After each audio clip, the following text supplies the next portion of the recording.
Today we're talking about Yoga Nidra and the outline of the practice. If you're new to Yoga Nidra, then this information will be helpful to you. I'm reading out of Yoga Nidra by Swami Satyananda Saraswati, and I am reading page 69. The book looks like this. You can order it on Amazon.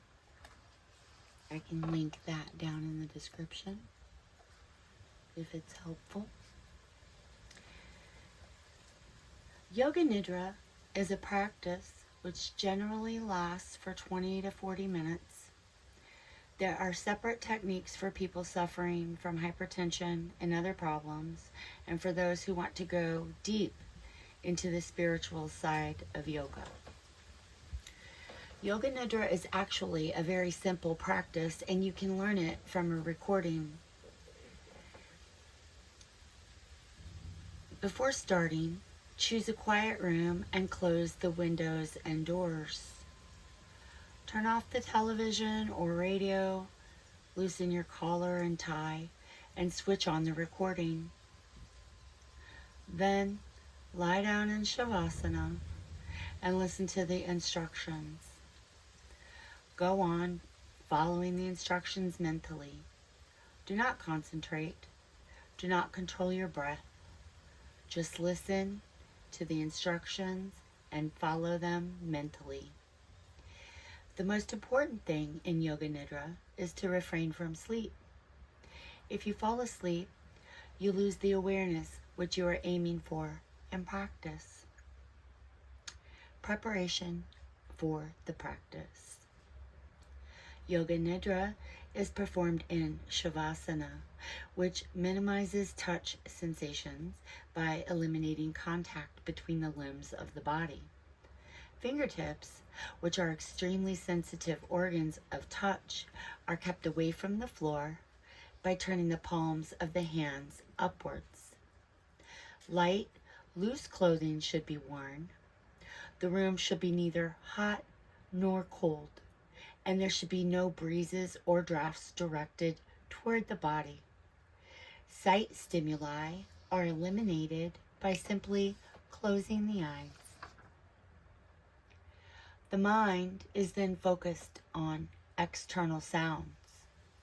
If all sensory impressions were forcibly excluded, then the mind would become restless and disturbed. Therefore, the mind is directed to think of external sounds and to move from sound to sound with the attitude of a witness. After some time, the mind loses interest in the external world and automatically becomes quiet. This method of calming the mind is called antar mona. It prepares the consciousness for practicing Yoga Nidra. Resolve. You must choose your own Sankalpa very carefully. The wording should be very precise and clear. Otherwise, it will not penetrate the subconscious mind. The following are a few short, positive, and clear statements which can be used. For example, I will awaken my spiritual potential. Or, I will be a positive force for the evolution of others. Another, I will be successful in all that I undertake. I will be more aware and efficient is another example. Or the last example, and the one that I use, is I will achieve total health. Choose only one Sankalpa according to your needs and inclinations. Do not be in a hurry. Once you have chosen a Sankalpa, you must not change to another. Don't expect results overnight. Time is required, depending on the nature of the resolve and the degree to which it is planted in the mind. The result depends on your sincerity and deep felt need to attain the goal of your Sankalpa. Rotation of consciousness. Rotation of consciousness through the different parts of the body is not a practice of concentration, and it does not involve any physical movement. During the practice, there are only 3 requirements to be fulfilled. Number 1, remain aware. Number 2, listen to the voice. And number 3, move the mind very rapidly according to the instructions. When the instructor says, right hand thumb, repeat it mentally. Think of the right hand thumb and move on. It is not necessary to be able to visualize the different body parts. You have only to become accustomed to following the same sequence, mentally repeating the names of the different body parts in the same way that a child learns to repeat the letters of the alphabet. You don't have to remember what part comes next. The whole process takes place in the subconscious mind. The sequence of body parts has to be automatic, spontaneous, and thorough. Some people teach Yoga Nidra in a very unsystematic way. Sometimes they start at the head and go to the toes. Sometimes they begin with the left thumb, and other times with the right. However, the practice of Yoga Nidra is very systematic. The rotation of consciousness in Yoga Nidra proceeds in a definite sequence, beginning with the right thumb and ending with the little toe of the right foot, and then a circuit from the left thumb to the little toe of the left foot. Subsequent circuits proceed from the heels to the back of the head, and from the head and the individual facial features to the legs. Awareness of breath. After these rotations of consciousness have been completed, physical relaxation is then continued and completed by drawing attention to the breath. In this practice, one simply maintains awareness of the breath. There should be no attempt to force or change it. One may watch the breath in the nostrils, in the chest, or in the passage between the navel and the throat. Usually, greater relaxation is attained by simultaneously counting the breaths mentally. Awareness of the breath not only promotes relaxation and concentration, but also awakens higher energies and directs them to every cell in the body. It assists pratyahara from the subtle body in the practices that follow.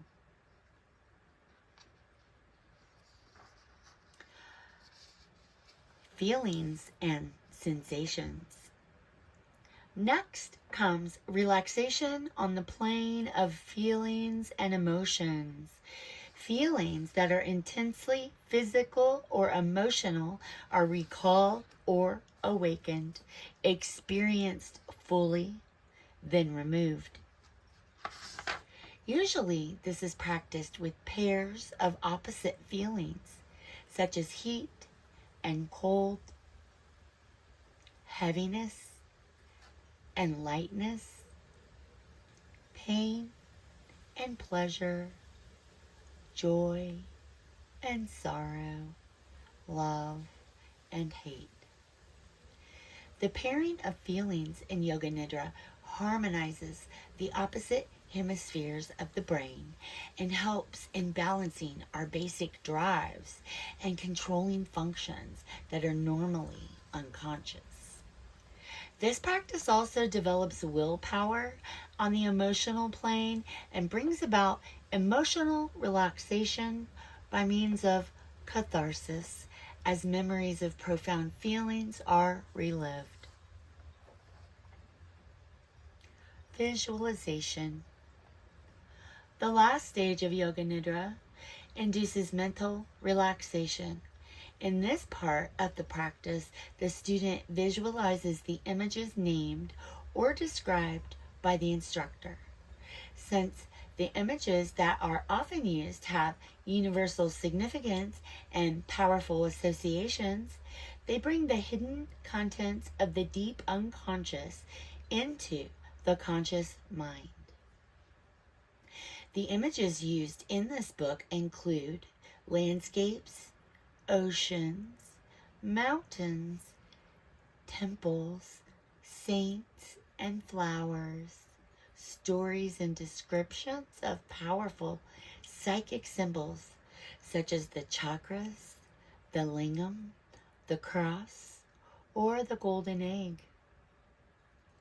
The practice of visualization develops self-awareness and relaxes the mind by purging it of disturbing or painful material.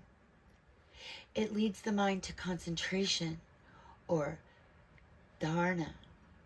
In advanced stages, realization develops into dhyana or pure meditation. Then there is the conscious experience of the visualized object in the unconscious. The distinction between conscious and unconscious dissolves and distracting images cease to arise. Ending the practice. The visualization practice is usually finished with an image that evokes profound feelings of peace and calmness. This makes the unconscious mind very receptive to positive thoughts and suggestions. Therefore, the practice of Yoga Nidra ends with a resolve. This direct order from the conscious mind to the unconscious is the seed enabling one to radically change one's attitude, behavior, and destiny. It is very important that the resolve be stated clearly and positively. This will give the mind strength and a positive outlook. One should have sincere faith that the resolve will be effective. This faith strengthens the effect of the resolve on the unconscious mind so that the resolve will become a reality in one's life. The practice of Yoga Nidra is concluded by gradually bringing the mind from the condition of psychic sleep to the waking state. And that is the outline of the practice of Yoga Nidra. There are scientific studies that have been conducted that I will reference in the description. If you would like to review the science on the efficacy of Yoga Nidra and changing one's attitude, behavior, and destiny. This worked for me, and it can work for anyone that commits themselves to the practice.